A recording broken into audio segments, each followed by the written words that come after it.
I'm Luke Story. For the past 22 years, I've been relentlessly committed to my deepest passion, designing the ultimate lifestyle based on the most powerful principles of spirituality, health, psychology, and personal development. The Lifestylist Podcast is a show dedicated to sharing my discoveries and the experts behind them with you. Freddie, that was a super cool experience that we just shared. Tell us what we just did. Well, we just did a session on the AmpCoil technology, which is pulsed electromagnetic field and frequency delivery. And essentially, we had software that lives on a tablet, pre-programmed software. And what you and I just did was a journey called Brain Reboot, which is 15 minutes of resonant frequencies to complement our brain health. And that software went from the tablet through an amplifier, through a modified Tesla coil, and into our energetic field. And as a result, my brain feels great. Mine does too. I kind of just want to meditate and not talk. How's that going to work out for a podcast? What about the quantification? And for those listening, I did post the IGTV of the Instagram Live we just did, where we did a before and after in between the AmpCoil session. But I think that this other software you had that does the quantifying was really fascinating. I have not seen that. So that was very cool. What was up with that part? Yeah, we did a system called HRV Vital Scan. And what that does is it looks at 300 heartbeats over 4 to 5 minutes. And it's going to divide those heartbeats into 3 separate frequency bandwidths. And from that information, we're going to look at what Luke's nervous system is doing. So we scanned you before and we saw your nervous system is in amazing shape. You're a biohacker who's doing a lot of things right. And then we did the intervention. And what we saw in yours actually is the division between those 3 different frequency bands of heartbeats. It really evened out. So you got this awesome, almost peace sign looking metric on that software data. And what it tells me is that your nervous system entrains and responds very well to frequency. That's one thing we can look at. The other thing that we saw is because it has ECG in there as well, we can look at predominant brainwave states. So we saw all your brainwave activity lift up. We saw theta increase, we saw beta increase. And I'll give you screenshots of those so you can kind of post those on Instagram. Cool, we'll put those in the show notes too. Yeah. It's really with technologies that are in the realm of energetics, magnetics, frequencies, all this kind of stuff. It's harder to quantify, and so you just often feel subjectively better, right? Or you had some symptom of something going on. You're like, wow, the symptom's gone, but then you have placebo, and you have so many variables that could account for the changes. So I think it's really a great intervention to have something like that, where you can test anything. Like tomorrow, when we go over and get the new Morosco Forge ice bath installed at the house. Really looking forward to seeing a before and after of cold exposure and seeing what that does. So now, of course, I want one of these freaking things because I want to test everything I do. As I was sitting there getting tested, I'm like, ooh, I wonder what's happening in your brain and nervous system when you're on DMT or meditating or after breath work or whatever, not even, withstanding the different technologies and stuff. That said, I want to jump into your story, and there's so much stuff I want to cover with you. Your story is epic, and one that I'm sure on one level you're like sick of telling, but I don't think I've actually talked to someone, or not many people, who have had serious life-threatening illnesses and been able to, within their own sovereignty, take responsibility for their health and their lifestyle and overcome them. So I definitely want to cover that, but I want to save a lot of time to talk about the different modalities and stuff. So I'm saying like a medium truncated version, because I'll start asking a bunch of questions and it'll take us 4 hours. So I'm going to let you get through it. But from what I know about you, you have overcome cancer, arthritis, Lyme disease, and mold exposure, just for starters. So I think the first one, the diagnosis was testicular cancer. Yeah.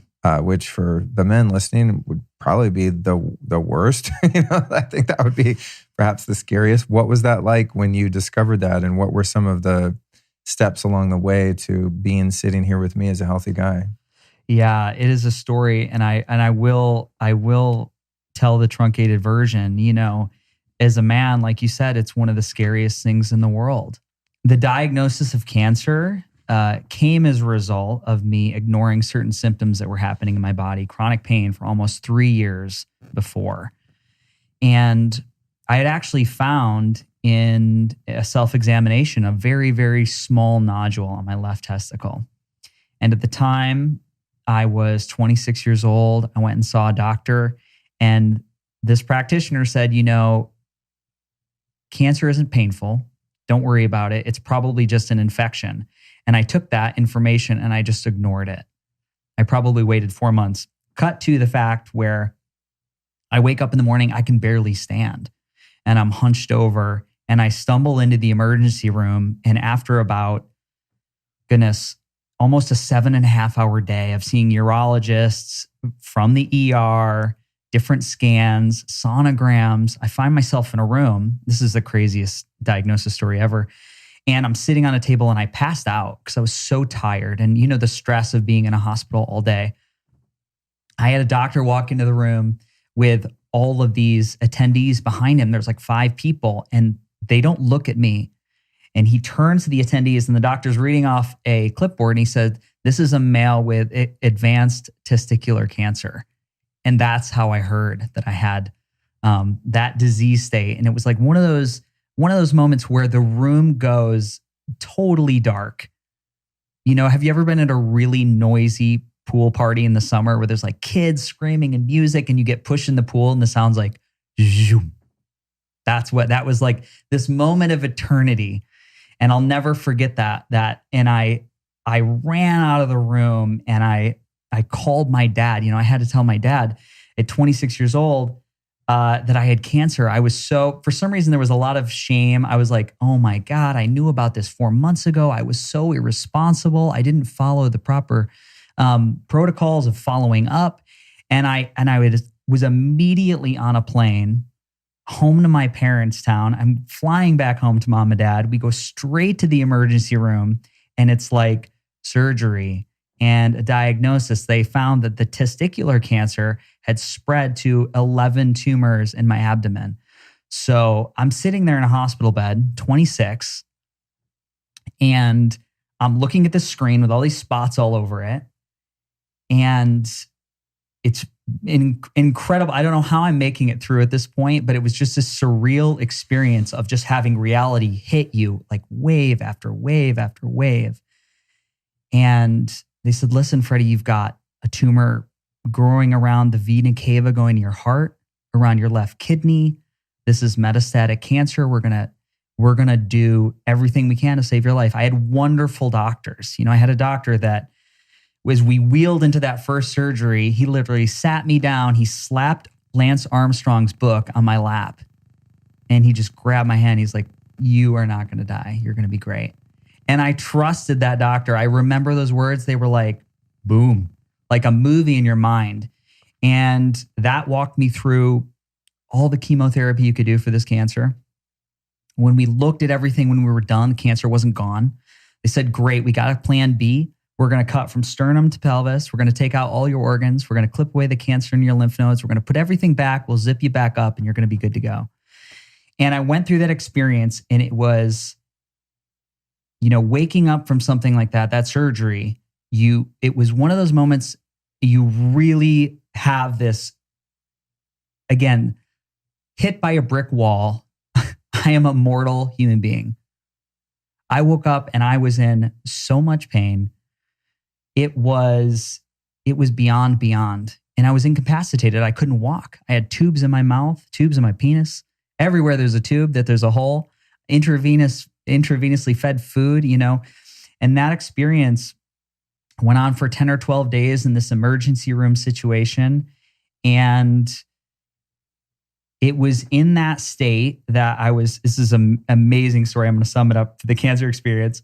I'm surrounded by my family. I think it's 12 days in this state of having tubes everywhere. I'm watching people come in and out of the room. It's a total haze. And I have a doctor walk in and says, "Freddie, you're cancer free. You've totally beat the odds." My whole family's around me. Everybody's crying.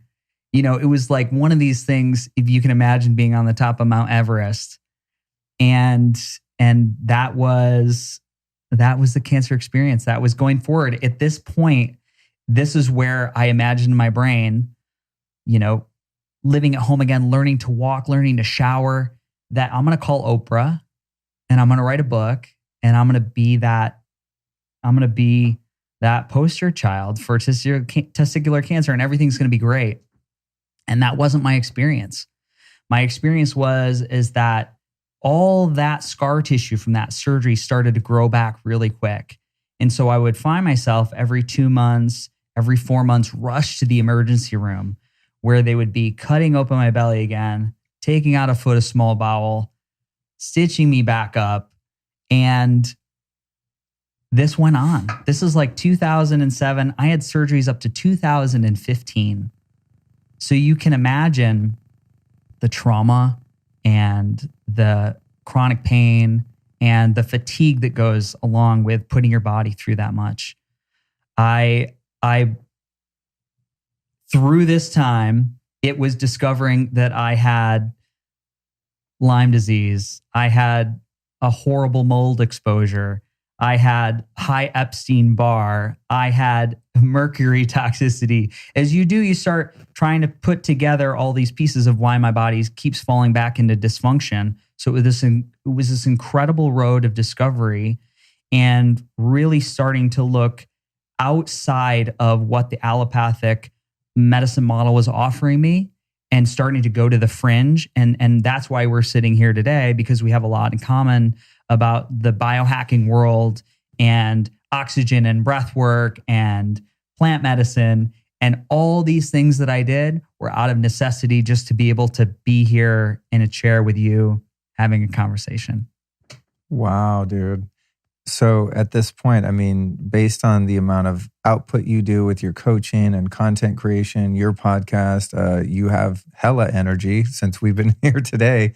I mean, are you on paper totally free of all of that pathology, or what's your clean bill of health look like? Yeah. Just based on your life or how you feel, or could you go to a Western doc right now and they'd say you're totally perfectly healthy? Yeah, I'm stellar. My blood work's stellar. I'm totally cancer free. I can't find mold in my blood or any Lyme. I continue to look at all these biomarkers, and I think I'm down to 2 medications, where at one time I was on 12 to 13. There was a time when I would go home for Christmas and I would bring 2 Wegmans bags as a grocery store in upstate New York of supplements home to my parents for Christmas vacation. And I have this little pill case that's has 6, that I can just sort of live my life. And that's all been through self-experimentation as a citizen scientist. I figured a lot of this stuff out on my own. What 2 medications are still necessary? I inject testosterone because because you want to feel awesome? Because I want to feel awesome. Well, when you cut off one testicle, that diminishes it. And then if you do a certain amount of chemo, that can also shut that other organ down. It's something that I totally believe I can biohack. I think I can fix that. I just haven't gotten there yet. I've tried to stop it a couple times, and it's just really challenging. You realize what a powerful hormone that is in a young guy. Yeah. Yeah. So that's one of them. And then I do a little bit of LDN. It's called low dose naltrexone. Oh yeah, I've heard of that. Yeah, it's actually at 50 milligrams, it was a medication that people use for addiction. And then they found at micro doses, like 0.5 milligrams up to 5 milligrams, some a little bit higher, that it can have this really nice balancing effect on the immune system and energy. I found it was really great for the time that I went through the mold and overreacting to the environment. I would have patterns of inflammation come up. So it's just been something that I've kind of dabbled with and still continue to take, but that's about it. I mean, those are medications that I would take. I thought you meant there's some chemo pills you're still taking, or something crazy like that. Yeah. Tell us about the acute mold exposure, because I just did a show. It will have been published. Actually, no, it already was published. What am I talking about? Yeah, it already came out. I did a mold show finally after 5 years. That was really brought about by having some mold in this house that I just bought here, and wanting to, of course, get rid of that before stepping foot in there. But sounds like yours was quite acute. What did that look like? And what were some of the physical effects? And how did you eventually figure out that that was adding to the overall burden of toxicity? Yeah, it was not so long ago. This is about 2017 that I bought my first home in Union City, New Jersey.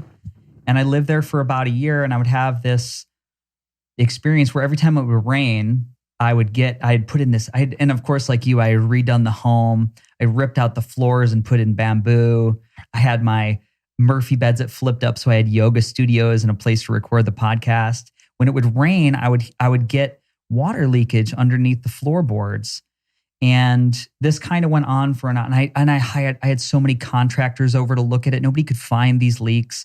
Of course, it's an apartment building, so it's problematic. My walls are somebody else's walls. I only have control over the little space.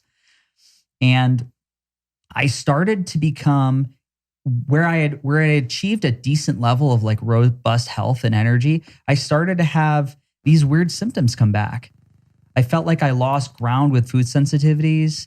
I started to become more fatigued, looping thoughts. It didn't add up because I had been doing a lot of tools, a lot of biohacking at that point. And eventually I was standing in the kitchen one morning and I had these contractors and I said, you know what, just rip open this wall because I think there's water behind that wall. And I was standing in my kitchen, and as they were cutting open the wall, this birthday cake cloud of mold like erupted into the room when they opened it. And both contractors looked at me and they said, get out. And of course, as I was telling you before, at the time, my other side of my life, my career had been in New York City doing music theater, performing, singing, and dancing. I was in this show called Cagney the Musical at the time. And I was a standby for the lead. So I had to go on and do this part that day. I was actually doing the part all weekend. And I stood there and knew I had to be on stage for like 6.5 hours that day, back-to-back shows, Saturday double. And I continued to make my breakfast, to make my smoothies and to do the thing in that mold. I knew better, Luke, but it was one of those things that my brain just wasn't working. So I got to the theater and started to get in a costume. I get up on stage and I'm having these microseconds where I'm looking at people. This is a show I'd done for 17 months and lines weren't coming to me. Now, nobody in the audience would know this.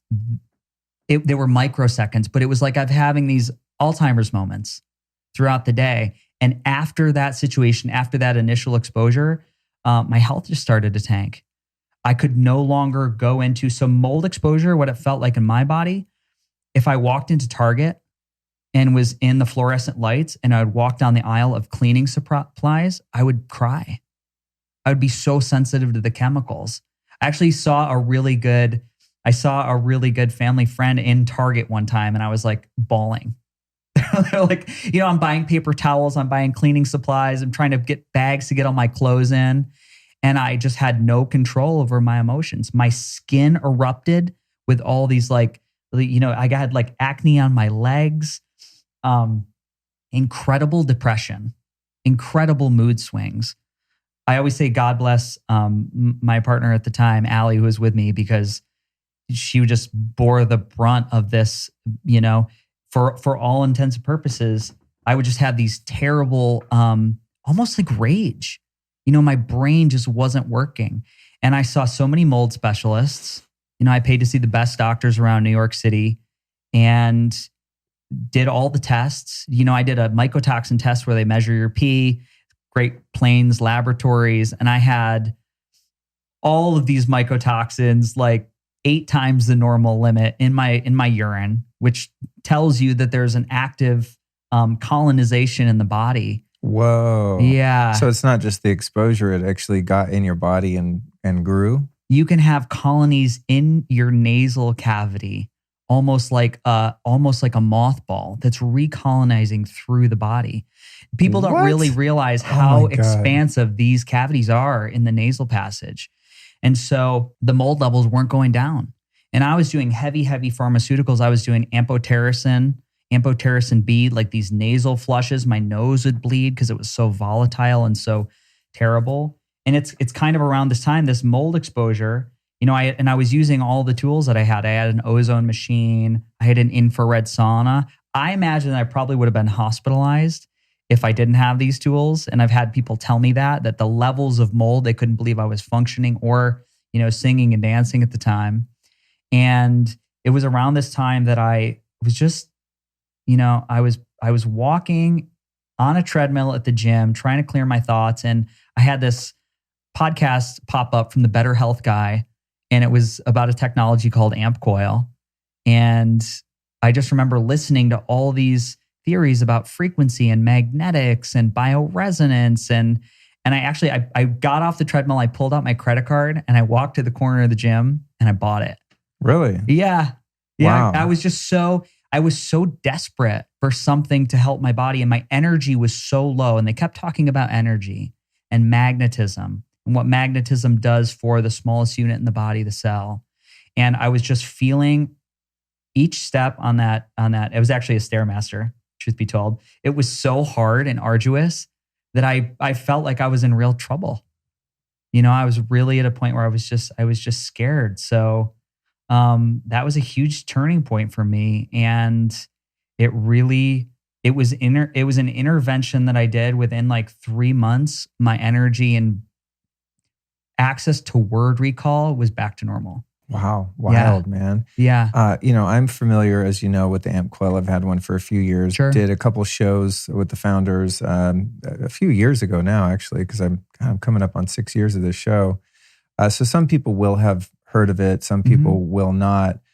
But when I found it, it was mostly known for Lyme disease. And I want to get into that in a moment. But I was unaware that there was anything in the frequencies there that would assist with mold. Do you think that was like, what programs were you running, and how was that, improving your vitality so that your body could then deal with the mold exposure? Everything, what I've come up with, because this is all new to me.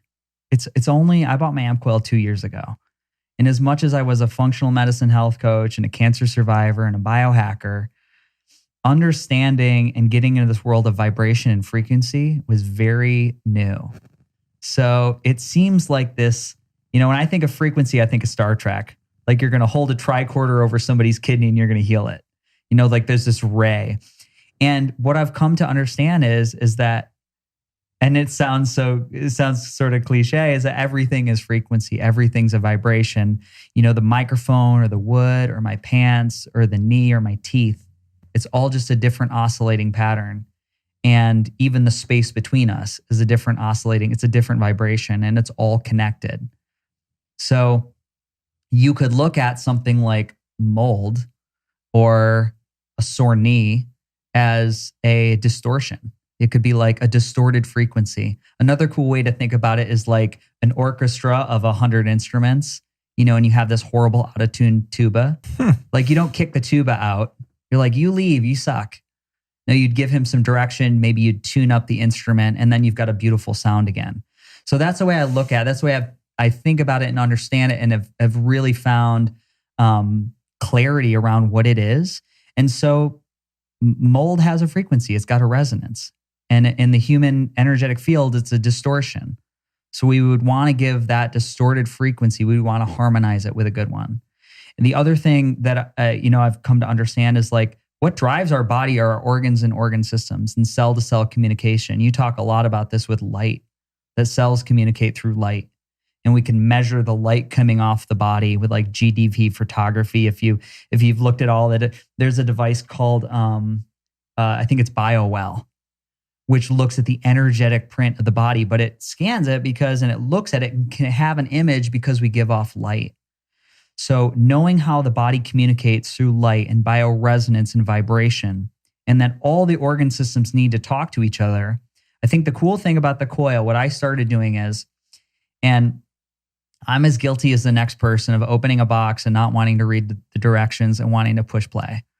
So I got to be honest with you. When I started using it, I was just playing journeys, not in the right order, not following directions. But I remember playing the album that is labeled organs.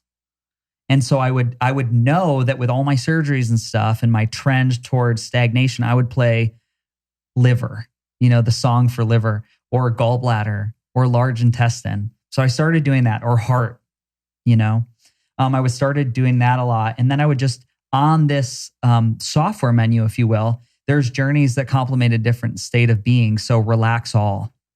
That's the biggest thing for me with, especially in that state, my nervous system was fried. And I felt like I didn't have anywhere to turn. There was not a person that I walked into their office and said, I've got mold. There was no compassion. There was no understanding. It was very much like, it's very interesting, and I'll promise I'll bring us back on track as to what I started doing. But you have this incredible experience of going through cancer, and it's like people want to show up at your house and fill your refrigerator with food, and they want to drive you to treatment, and they want to, the phone calls and the emails. But with mold and Lyme and these chronic illnesses, you're like the walking wounded because you look normal, right? I was performing at a very high level. I looked fine. But on the inside, it was like I was dying. Trying to tie. I remember there was one experience where I tried to tie my shoes and I held my shoelaces for like 2 minutes. I just held the laces. I was like, okay, something's bad here. My brain just wasn't like, go forward to the next step. So it was really like these moments of like mini dementia that I was experiencing. And so this, back to the coil, me using it, it was just me using it like 60 minutes, 75 minutes a day, hour and a half a day, that I just started to have more energy. In fact, so much so that I overcoiled when I first started using it. I got too much energy. And I remember having this being like kind of like a little manic at points, but again, so excited to have voltage and charge in my body and be able to take a walk all day. I used to say I had the magic window of energy with a cup of coffee, that I had clarity and I could feel it like almost go away. That was the one thing that got my brain going. But now I feel really good all day long to talk and converse and engage. And like you said, I do a podcast. I help run AmpCoil. I help other human beings who are struggling. I volunteer myself at senior centers and I sing for old people, all the things. So it's been one of those, it's been one of the modalities that I just think has a seat at the table. Not the only one. I mean, we can talk about programmatics and how many things you and I both use and do that make us feel very robust, but it's something that I'll never be without. I agree. Same here. We were talking before the recording, and for those that weren't there, such as everyone listening, I had to choose a certain number of things, toys, tools that I could bring to the apartment while we're working on this house out here. And thankfully, the AmpCoil, this version, for those watching, if we end up zooming out to camera A, you can see it right here beneath my feet. But I thought, all right, well, I only have room in this apartment for a couple things. I got to fit me, Allison, the dog, the cat. I can't like bring all my stuff. Where back home, I had this little cottage in the backyard called the Zen Den, and I would keep all my stuff out there. So I couldn't bring the hyperbaric chamber. I'm about to get a float tank. I can't do that. It's like the ice bath, can't do that. That's over at the house in the backyard. So I thought, well, what are the things that I would actually use on a daily basis that I would miss? And it was like the AmpCoil, the higher dose PMF mat. I have a couple Juve units, so I brought the smaller one that like hangs on a closet door.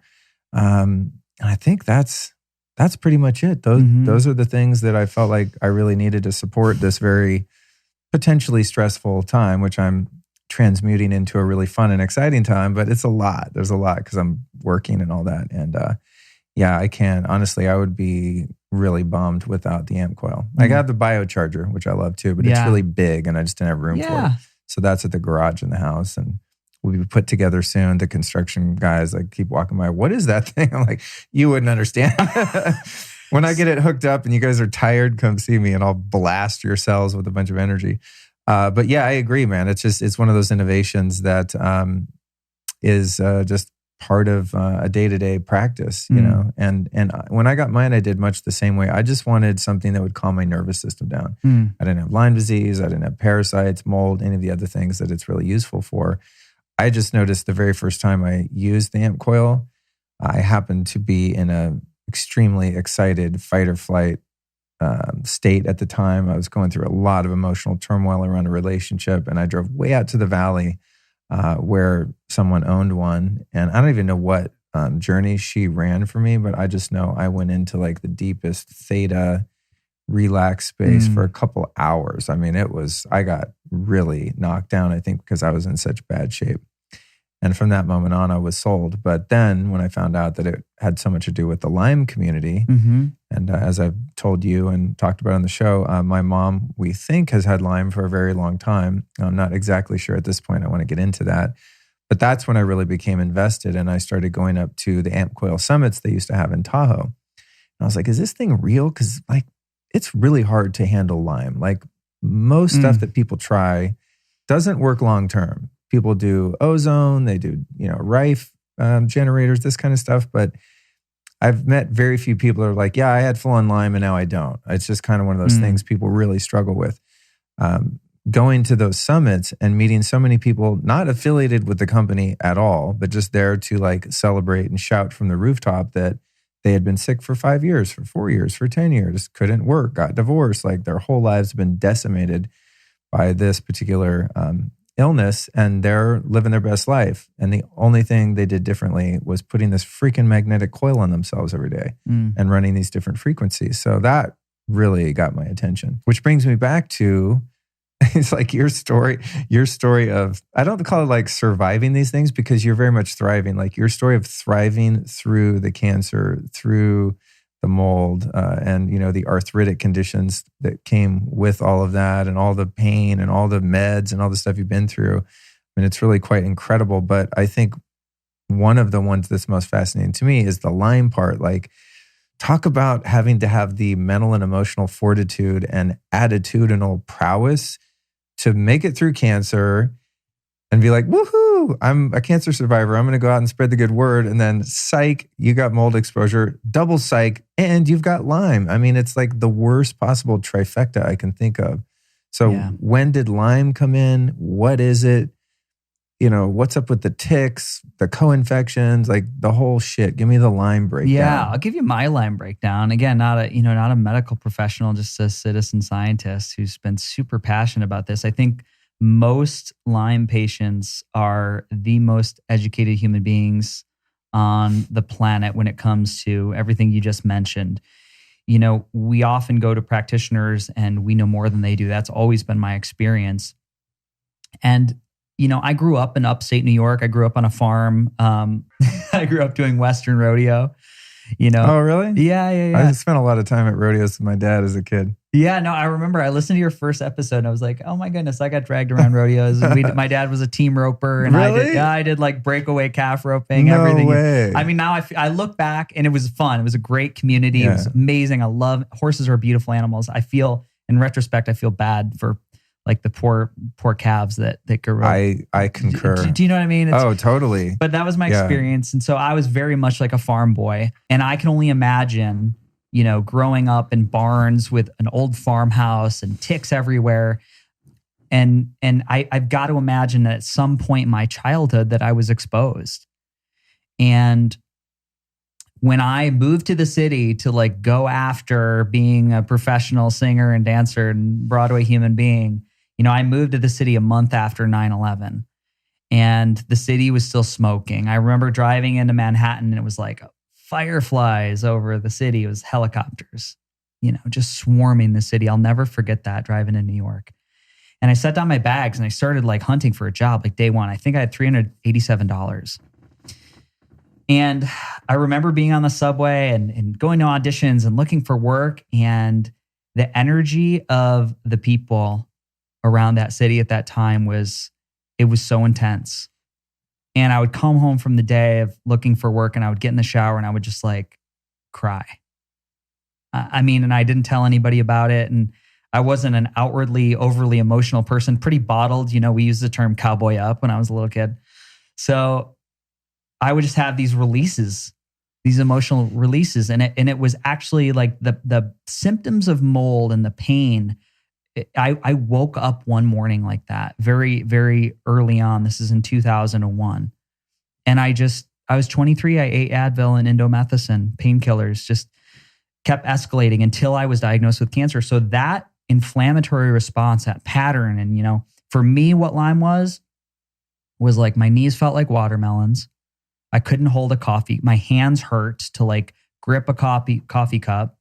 It was not the onset was not fatigue or any of these other things, but that's what started for me. And so interestingly enough, having all these medical experiences layered on one another, it's sort of like I have discernment, so I can know I really do understand what a level of inflammation is, what happens from different surgeries, what chemotherapy feels like. So I would imagine that emotional trauma was my straw that broke the camel's back. And I think that's what allowed, this is my theory, Lyme to express in my body. Now, I didn't have access to doctors that knew about Lyme in 2001. And I went to a rheumatologist and tested. They couldn't find anything wrong with my blood work. Nothing. Because I was sure I had rheumatoid arthritis. And from watching the television, I was like, I just need Celebrex. Because on the Celebrex commercials, there's like 60-year-old men doing cartwheels and squatting little kids over their heads. I want to be able to do that. So I was sure that that's all I needed was a really good anti-inflammatory. It's so funny now to look back. I'm like, that's all I need. And I could not, I couldn't get a doctor to write me a script for Celebrex, unfortunately, or fortunately. And, it wasn't until I went through the cancer and started to have these additional surgeries, and that trauma really laid in fatigue. That's where I started to try to walk to the subway, and I would make it halfway and turn around and go home. That's where I would hold my shoelaces and not be able to tie my shoelaces. And so that's when I started digging into the Lyme community. And there's this lab that all Lymies will know about called iGenX.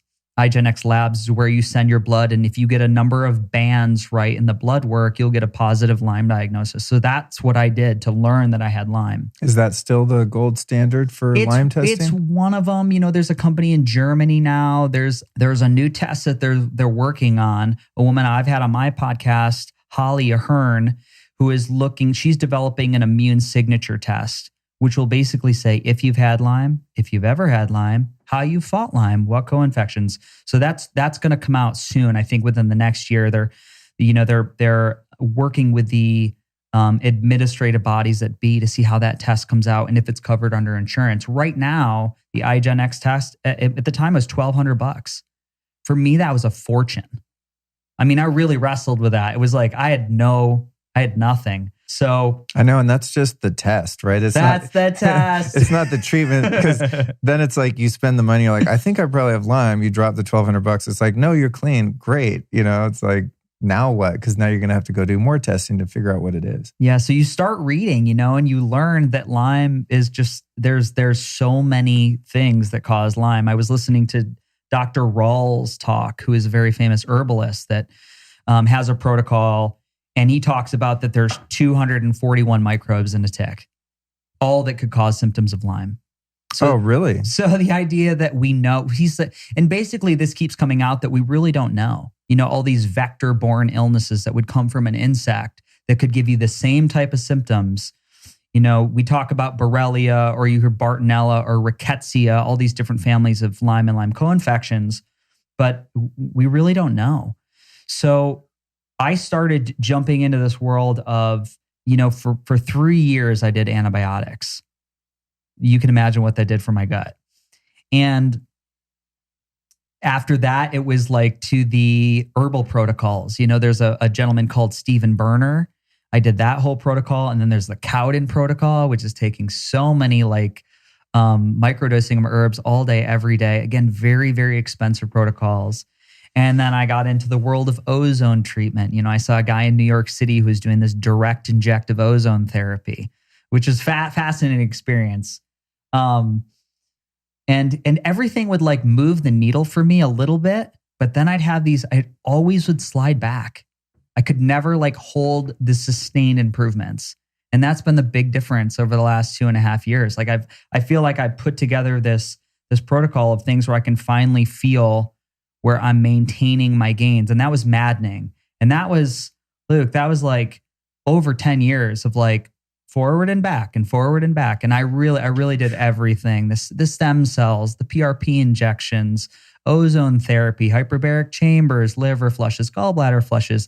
I have this stupid list of things. I'd like to see your list and A/B it with my list. I wasn't even ill. I'm just I want to just live my best life. Yeah. Except for the EMF toxicity that I experienced. Yeah. That was the only thing that was a thing, but Yeah. otherwise it's just, wow, what an incredible journey. With the Lyme bit, you mentioned some of the co-infections and things like that. It seems like it's a tough one to diagnose and also treat, but then even more so perhaps is like, how do you know, other than just subjectively not experiencing the symptoms of Lyme, that it's gone? Is it ever really gone in someone's? My belief, I don't think so. I look at Lyme now, having worked with lots of people, there was a while as really, really like you, I was helping people. You know, I was taking the experience I had learned and helping others like kind of navigate a path as a functional health coach. And from my experience, it's this multi-system dysfunction. Like there's so many things. It's never the bacteria. And in my experience, again, it's like Epstein-Barr and IBS and chronic fatigue and fibromyalgia. And, you know, we could look at blood work. You know, we can see why is my body not absorbing iron? And why are my B vitamins so low? Why do I have no neurotransmitters? You know, I think that's the thing that's problematic about the Google button and being type A is you're just going to chase. Like, I remember the discoveries. I was like, oh, I've got Lyme. Now I know what to fix. Oh, I've got Epstein-Barr. Now I know what to fix. You know, mercury toxicity, it was always metals. So you just, you just go in the circle. And I think that's where, you know, as far as this, I talk about systemic dysfunction and creating a program that supports the whole body. And that was really important to me. And it can be so simple. You know, it's the water you drink, it's the sleep hygiene, it's the home environment, it's the food you eat. I remember walking into a really famous Lyme doctor and I had my whole diet written out, you know, and I had done this really strict ketogenic diet with like no carbs and like no non-organic foods and no grains and no lectins. And this doctor just looked at me. He's like, food ain't going to do it for you. Wow. He's like, you're too sick to be healed by food. And it was the first time I was frustrated in the moment, but it was a turning point for me. You know, I had gotta respect the honesty, right? In his experience, food wasn't going to do it for me. So I had to start looking, I had to start asking different questions. So I started to look at this whole system approach and really started to bring things in to my program that were going to support the system, you know, like you do. Like, and it's funny because it's not funny, it's resonant and right that like there are definitely some amazing lessons I picked up from your podcast. You know, your level of quality with water, it was like, oh my goodness, there's spring water and there's deuterium and there's structure, and then you can light your water. And there was a level of improvement that happened from that. The water thing in and of itself, you're right, is a practice. It's a practice. Right? Yeah. It's a practice, but we're 70% water. So to not honor that's that why in the I body, started with that, really. I mean, and molecularly speaking, we're, I think, 99% water, molecule per molecule, you know? Yeah, it was like we literally are crystalline water beings. Yeah. So that's why I have put so much emphasis on that. Yeah. It's so empowering. And then things like air quality, like the mold exposure to me led me to a different awareness around air quality. I just had to be more aware. You know, so all of these things, all of these lessons, whether it was whatever level of dysfunction, it was always leading me to a new level of awareness on how I wanted to design my life. And so, of course, I used the biohacking tools. But at the end of the day, what I keep coming up against is none of the tools, none of the lights or the gadgets or the frequency things are going to allow me to bypass the pain of the human experience that's going to show up. The tools help me navigate it in a better way, but it's always coming to this next level of understanding of to be here is to be hurt and to feel grief and sorrow and to feel incredible levels of trauma at moments. And to sit with that is really hard. You know, it's really, really hard. I think, again, to dovetail, the pandemic, in the middle of the pandemic, Luke, I had these waves of like dropping to my knees and screaming of pain around I had these images of me getting rolled into surgery. I was like, why were you not running the other direction? They're going to cut open your chest. But at the time at 23, I'm like, yeah, let's do this. Didn't cry, maybe a couple tears, didn't feel much, just did it. But from all this work and stopping and the world stopping, and I'm not around people, I'm not in a cafe, I'm not go, go, go.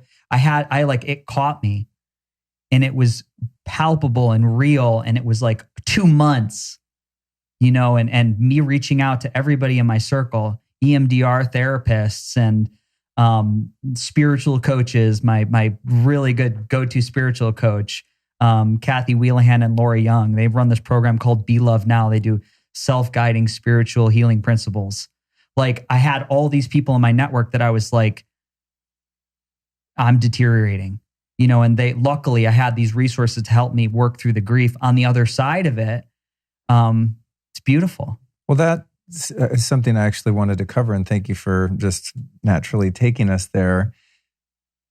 Fundamentally, underneath all of the different breakdowns we experience physically, and we talked a bit about energy, is the emotional body, the spiritual body, right? The physiology, I think, ultimately is downstream from that. And you can see this, I think, based on, epigenetics might have something to do with it, but you see someone who really loves their life and doesn't do all the biohacking stuff and remains physically healthy. Yeah.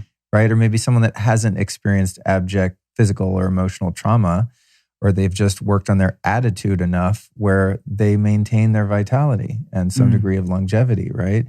And I have also observed that many people who end up in a position with some of these more nebulous conditions like fibro, Lyme, chronic fatigue, Crohn's disease. I guess some of them are more diagnosable than others, but those ones that are really hard to fix and are often kind of, you're shooting in the dark trying to figure out what's wrong with you. Like a lot of the things you've described in your story end up being traced back to unresolved trauma that gets stuck in the tissues, Yeah. So I think that one could buy all the devices, take all the supplements, work with all the fancy doctors, do all the things, but if they're spiritually and emotionally bypassing the inner healing, then the body is not going to be in congruence with the new template or new terrain that's being created through all the physical practices and modalities, right? So it's a really important thing I think that you're leading us into here is the holistic approach to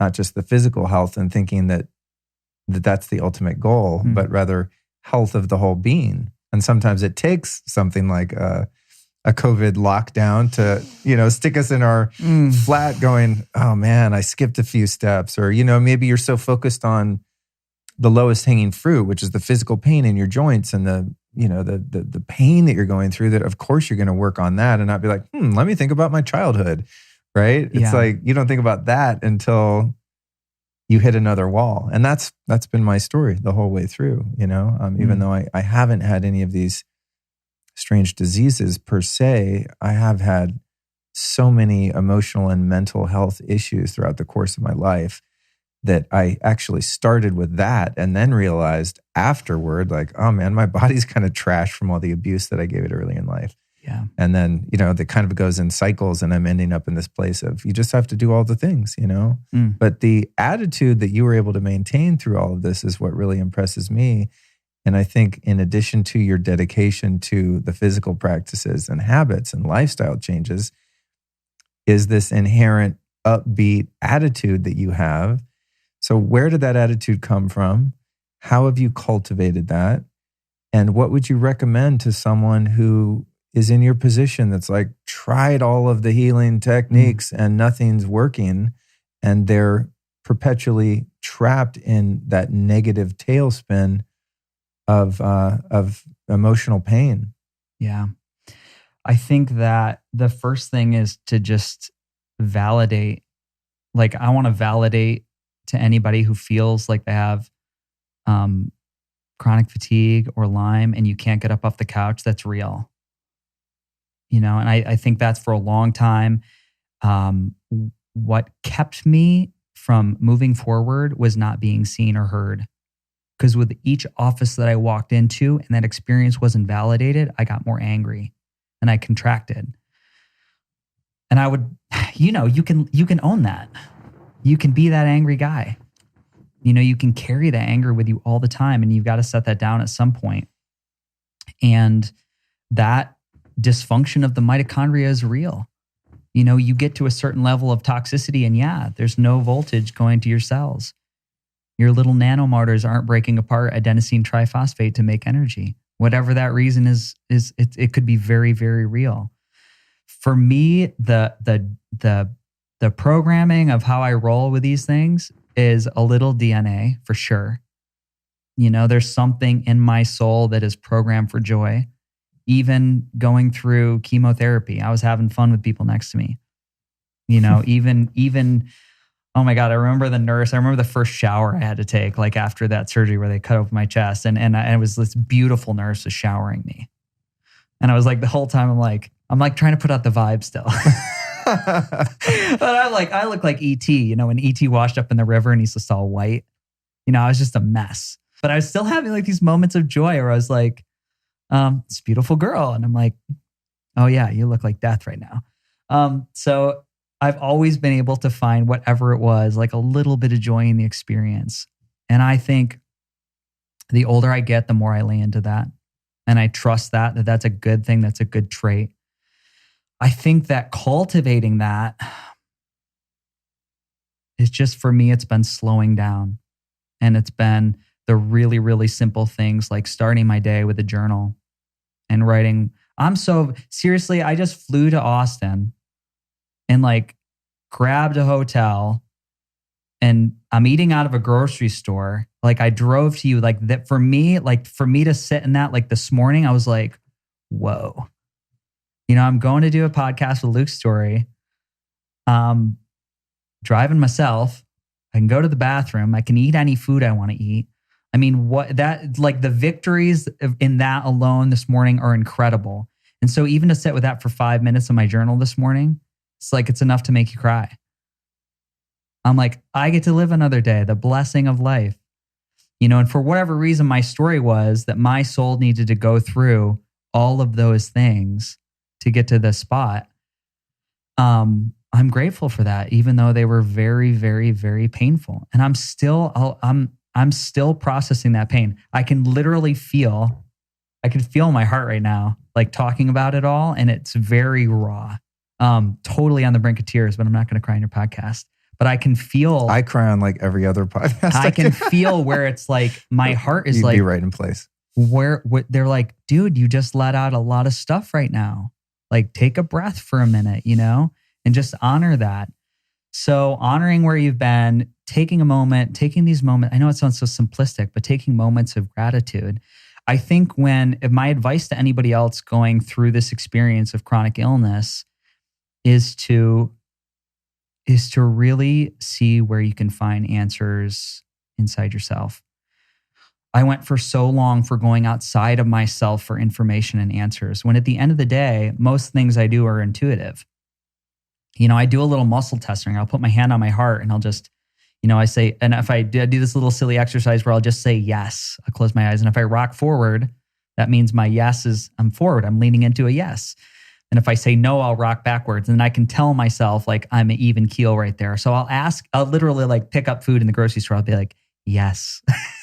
And I'll like fall backwards sometimes. I'm like, oh, you don't need that nut butter. Great. It's not right for you. So I think whatever that little experiment is, where you use your own body's internal compass to find your true north, that you trust that.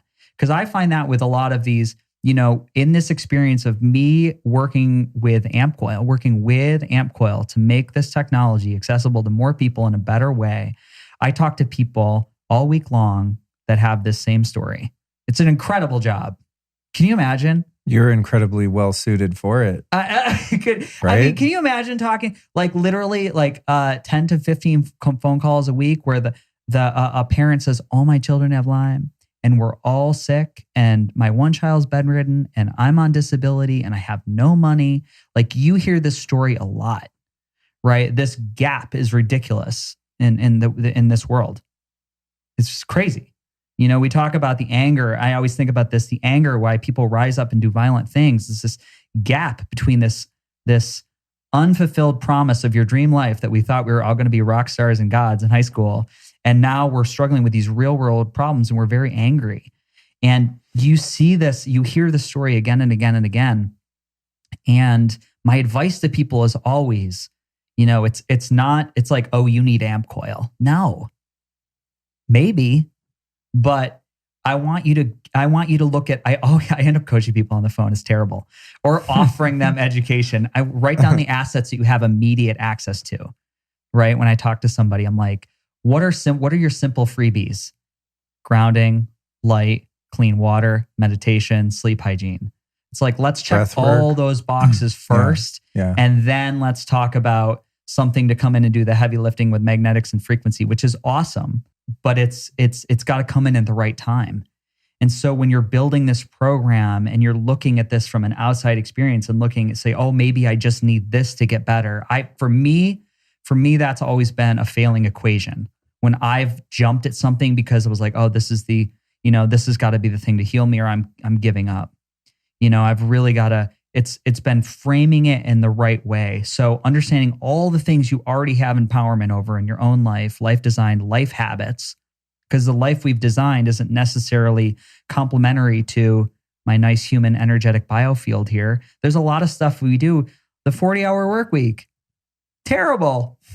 Do you know what I mean? If to really sit 8 hours and just pump on a desk and just the output work, if it's not in alignment or in joy, that's breaking to the human soul. So what I've seen with a lot of these situations and phone calls and everybody who calls into AmpCoil, not everybody, but a lot of people, is that, it's also struggling with a job you don't love, or it's being with a partner who's incredibly not supportive or abusive. Or it's living in a place where you just don't feel like you can be alive, or it's having nobody that supports you. There's so many cofactors. So I always, again, I'm like, let's make a list of your assets. Let's see what you can build. And then let's talk about, what you can bring in as far as technology to do some of the heavy lifting, which it's really for me, it's simple. Like, I believe in lights, like, get up and look at that first 45 minutes of light, which I have a tough time doing waking up early. I've tried to get better, but that's why I use red light therapy. The mold and the toxicity. It's like my body temperature had dropped so much at the end of all this experience, whether it was chemo or Lyme or fibromyalgia or Epstein-Barr, I needed to sweat. So for me, like an infrared sauna. And there's varying ways you can do that. You can do, if you have clean water, you can do a really hot Epsom salt bath with a little hydrogen peroxide in the water. Non-prescriptive, but I've read that can be very good at getting a really great sweat and moving that way. It's like simple things like colon health. Think about the idea that we're outnumbered 10-1 bacteria to human cells. That's one figure I've read from the interweb. I think that's right. And I think exponentially higher if you consider the viral biome. I'm a minority. Freddie's a minority, my human cells. So the idea that I want to eradicate, back to your question, and I knew we'd loop back around, the Borrelia or the Lyme or the thing or the infection, I personally, that doesn't resonate with me. I always think it's like that orchestra where we're going to rebalance the thing that is the disharmony and create beautiful sound again. I really do see that to be true. And I think like we could measure that through brainwaves or voltage or nervous system tone. And I think that's where it's so empowering to think of your body that way, that I'm going to rebalance the whole terrain that's inside using like these naturalistic lifestyle techniques and bring in the biohacking to do the heavy lifting when you really find yourself in a tough place. So that's really been, I've seen this work for a lot of people. Is like a whole terrain theory, whatever you want to call it. We're looking at programmatics, the monotherapeutics. And that's one big thing that we really talk about at AmpCoil, our mission. It's like it's not a monotherapeutic that is going to get you across the finish line. It's like that whole body lifestyle that's going to make the big shift, especially when you're at that level of dysfunction. Yeah, I think that the balancing of the terrain was something that was a little bit hard for me to grasp when I first discovered the AmpCoil. and then started looking at all of the people that had been so successful using it to help them with Lyme. To me, it was like, okay, so you got to figure out which particular rife frequencies kill the Lyme. And then you put this magnet on you and you're killing the bad guys, Yeah. and Aaron and the folks at AmpCoil would explain to me, it's like, well, yes, there is an element of that with parasites and, other bugs and things like that, because they, won't reproduce if they're hit with certain frequencies powerfully enough, et cetera. But it's more about balancing the biofield and the overall energetics of your body. And that was a little bit difficult for me to kind of grasp at first, because you come from this linear Western germ theory world where there are good guys and bad guys inside of you. You need to get drugs or devices or whatever and kill the bad guys, and then you're good to go. But it's more of like creating a fertile soil, right? And as we learn about the gut biome, this is definitely true. And so I think that part of it is doing that internally and physically. And then the other part of that terrain is kind of what we've been speaking to, is the emotional terrain, the kind of thoughts you have. And do you have emotional toxicity in the form of trauma that has been left unattended to? And I really think that a person could do all the things right in the physical realm and never get better if they don't address, especially the childhood trauma. And I know this to be true for myself, because I feel like I'm getting younger all the time. Like I have more energy. Every metric of my life keeps improving when science says, the science is settled, that I should be getting more lethargic, more tired, worse looking, and in worse shape. Like you should just be, I'm 50, you should be going, in the downward slope now, and I'm not in most ways. And I think so much of that has to do with really addressing some of those scary things that I've not to dealt with, just doing the plant medicines, doing every kind of therapy, the EMDR, all the things on that level. I almost feel like that's where one should start in a way, because I think that so many people really start working on the emotional, mental, spiritual, and then a lot of the physical things just end up clearing up almost magically. I mean, you look at the work Joe Dispenza's doing, and he keeps quantifying and refining his model. Going to these events, I've been to 2 of them, and there are people with these incurable illnesses like we've been discussing, and some of them get healed on the spot. At the event. All they're doing is meditating and moving the energy and connecting with consciousness. They're not in there taking some magic supplement or plugging in some magic device. They're getting in touch with the essence of who and what they really are as a spiritual, energetic, divine expression of consciousness that happens to be in a protoplasmic meat suit that we call a body. What are some ways that you would recommend people deal with more of the deep-seated trauma, beneath just the positive attitude that you obviously carry yourself with? Have plant medicines been part of your journey? You mentioned EMDR. Like, how do we get into the real nitty gritty of that stuff we don't want to face that's standing in the way of our health and vitality? I've had some profound experience with EMDR, and I really think that's such a safe, non-invasive therapy that if you have a good practitioner, that for me, that's been one of the tops. And that's what I did to really work through a lot of the trauma that came up with the pandemic.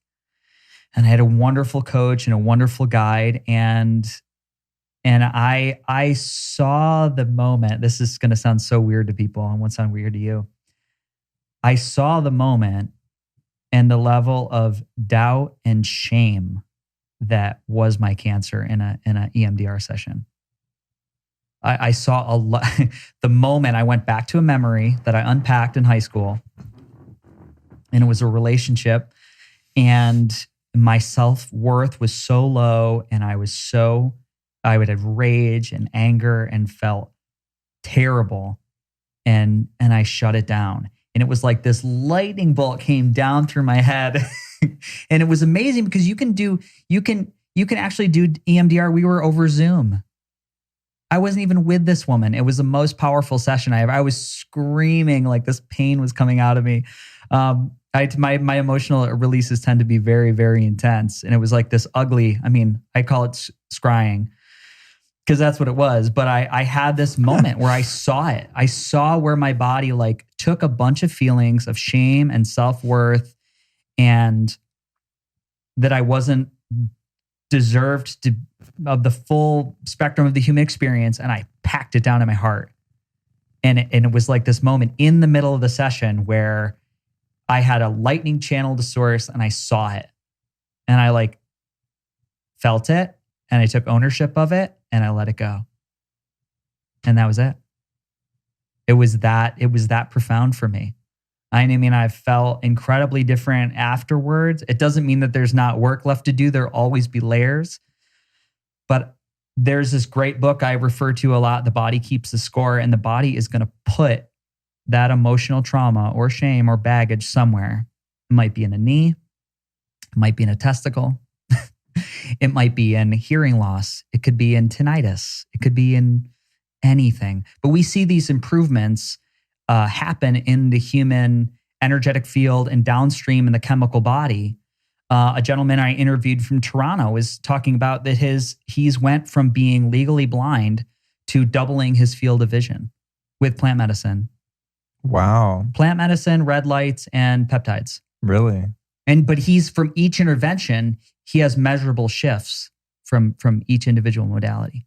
Wow. Open the third eye and it helps the other two. Opens the real eye. I know. So EMDR has been amazing. Simple things at home that I did was cold exposure. Very, very hard for me. I tend to run about a degree lower ever since all my chemotherapy. My body temperature, that's been one thing I really struggled to keep up. And cold exposure, I feel like it hurts me worse, but maybe not. Maybe that's in my head. But man, getting in that tub and neck down in the ice, it just like, boom. But after about 10 minutes, I'm taken to this place of complete bliss. And that stays with me for a while. Crazy, crazy, crazy reduction in pain. I do think you have to be careful if you have bad adrenal dysfunction because ice is a stressor. So be aware of that with Lyme and mold. We often have adrenal dysfunction because the body's been in this sympathetic dominance for so long. We're never in that relaxed state. So that can be very taxing on the body. So you might start with a minute cold shower. I think that can be profound. Yeah. Other things that have been good is simple and free is emotional freedom tapping. Just tapping on these points all throughout the body and telling myself that I'm okay and I'm good. I'm happy. The last thing I'll mention is I just did this other day with my spiritual guru. Her name's Kathy. We did a feelings and needs workshop, a mini workshop. And basically it was going through a workshop where you're saying, you're taking ownership of your own feelings and reactions. Like I'm angry, frustrated, and sad because I'm angry, frustrated, and sad when this happens with person B because I have the need to feel validated, honored, and heard and in flow. Have you ever done that? I mean, this is a principle that I practice, which I just perceive to be taking responsibility for my experience. Yeah. Right. And not blaming it on an external person or circumstance. Yeah. It's like that thing in a conversation, say you have an argument with your partner and it's like, well, you make me feel this, you make me feel that. And it's like, no, you can't make me feel anyway. I can make me feel some way though. It's that kind of thing.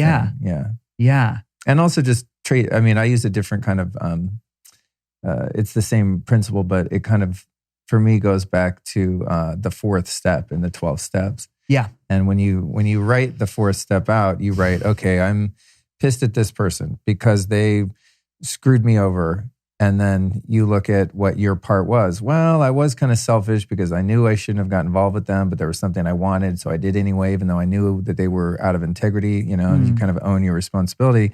And then in the last column, you look at what instinct was at play, and that's what you wanted, right? There was your instinct for procreation, safety, social instinct, et cetera. And you start to see how the human animal uses the mind to come up with these ideas that gets you into all of these shitty situations.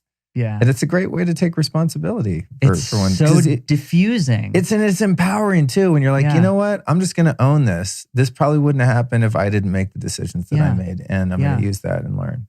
Yeah. That's very cool. Yeah. It was profound. And I think that I had this moment where I was like, wow, can you imagine if we all sat down on planet Earth?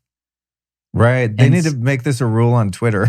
Yeah. Or the way we engage right now through this socially distant world. If man, I'm really angry at Luke because when we engage in the situation and he uses this word, because I have the need for, and it's all of a sudden it's about I have it all. It's all in my container. And I think that's so profound to realize that I have immediate access to healing. I don't need to lobby for it. I don't need to write Congress about any new bills they need to pass. Healing's happening here immediately. That's badass. It's immediately. Yeah, you don't have to cancel anyone. Nobody. It's just right here. It's so profound. And it's really hard work to do. And believe me, I needed to be ready and open and to a certain level of awareness to be able to step through this door. Yeah. And that's part of we're all on this path. We're all discovering it at different times, and then we're co-creating reality.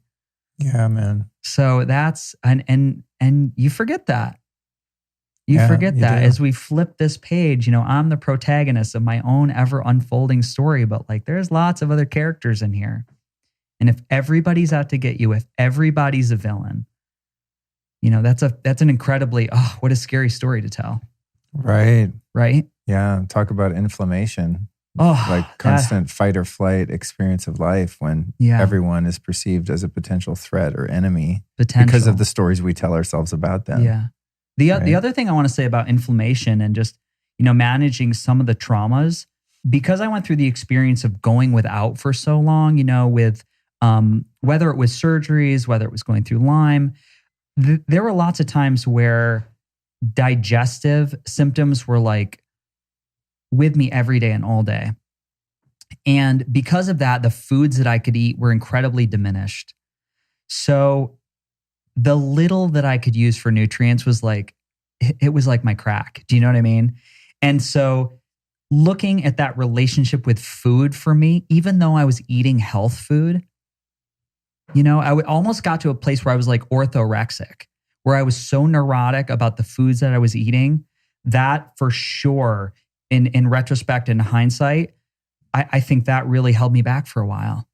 I think I was so scared to eat a food that would cause a reaction, which it was, that I stalled. I kept myself stuck for a while. So programs like Annie Hopper, the DNRS, or Dr. Gupta, they both have a similar program. It's really whatever resonates with you. Yeah, and good repatterning stuff. the response of that outside world. But I think you've got to take all these experiments in these communities. Well, look at all the people that AmpCoil work for. Great. Checkbox. That's a good one. Look at all the people that DNRS worked for. Great. That's a good one. Look at all the people that were healed from fasting. That's a good one. Look at the people who committed to 9 to 10 hours of sleep as opposed to 4, and really started tracking their sleep hygiene. So you start to build a program. And to me, it just gets more and more simple. It's like these basic lifestyle things, we're talking about like frequency and magnetism, but at the end of the day, rubber-soled shoes, a car with rubber tires, insulated home. When are you ever outside for long periods of time? Yeah, man. It's super limited. Yeah. Nature is the answer, and it's what we are. Yeah. And, when you look at something like the AmpCoil or any of these amazing technologies and innovations, to me, all they really are is just taking something that we should inherently be getting from nature and just amplifying it or concentrating it. But we probably wouldn't need it if it was 20,000 years ago when we were living on the land, because the things that we're experiencing, like cancer, Lyme disease, whatever, were largely non-existent when we were living our natural life way. And then we took this crazy left turn into agriculture and industrialism. And now here we are grasping for something to get us back there. And thank God there are things like this that can do so, and assist in that. But you're absolutely right, man. I love your approach and the energy that you bring to the world. And thank you so much for coming on the show, man. It was a real gift to be able to do it in person. I know we were going to do it when I was in LA over Zoom, and I was like, let's wait. Like, there's got to be a time when this lines up, and here we are. Yeah. And welcome to Texas, man. Cool. I love it. Yeah, I'm excited. look forward to trying out some of your tasty cooking tonight, and doing the maiden voyage in the new ice bath too. It's exciting. Yeah. It's a pleasure to be here. I just, before we go, I just want to say that it's amazing. I think it's amazing. It speaks to the platform you put together that, it would be so easier for you to jump to technology with all the things that you're sent. And it's amazing that this stays in your field is something that works for you. And through your self-experimentation, that's what you go on. I think that, this is another question that comes in so easily. It's how do I know which one is the best, or what machine or what thing do I invest in? And it's all going to be a personal choice. You've really got your needs as a biohacker are going to be different than a person going through chronic Lyme, going to be different than a professional baseball player, right? Yeah, totally. They're all going to be different. So I know that's one thing that we really is like this, and I say my family is AmpCoil. I wouldn't be doing this with you with this energy without having met that group of people, that circle, and having this be a tool that I'm using to work through levels of spiritual growth. And it's awesome, man. I feel like I completed a loop of the circle being here today. On. It's very interesting. Yeah. Cool. Right on. Yeah. Me too. Yeah. I love those folks. And that's why I was excited to have you on, because they're, the AmpCoil folks are very, insular, is that the word? They have discernment. They're not big marketing, salesy kind of folks. It really is kind of a family thing in the community of people that own them, and people share devices amongst their community and with their family members. And it's a much different thing than a PMF machine that's going to fix your sprained ankle or something. You know what I mean? It's different, and it's community, and there's not really a store. We have a headquarters, but you can't go in a store and buy an AmpCoil. You call AmpCoil and you find an owner around the country, and all our owners that have people that buy the machine and they invest, and they're like, I want to be an ambassador. This thing would change my life. And so we literally will hook people up with people around the country in their homes. Yeah, that's what happened with me. That's the jam. Yeah. It's the model is to share what was resonant for you, So that's the jam. Very cool. Yeah. All right, dude. Well, thanks for coming out. Great to get to meet you in person. Yeah, man.